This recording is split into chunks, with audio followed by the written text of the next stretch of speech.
now we come to the end of this tutorial.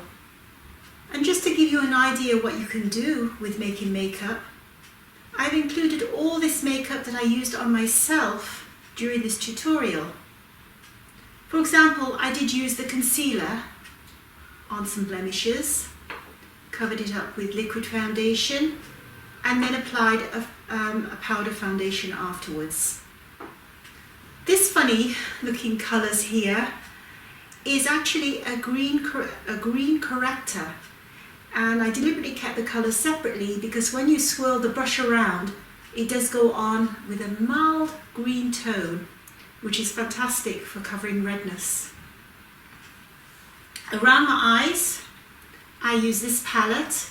This is a deep brown, a taupe, and a cream. And there's another couple of eyeshadows in their pressed eyeshadows in their pots here. Then, for some definition around the eyes, I use my Kajal pencil. For my eyebrows, an eyebrow pencil.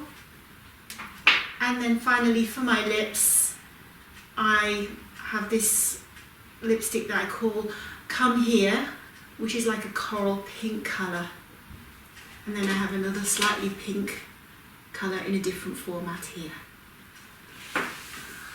So, I do hope you enjoyed the tutorial, and I do hope to see you again, either virtual or live, and thank you for taking part.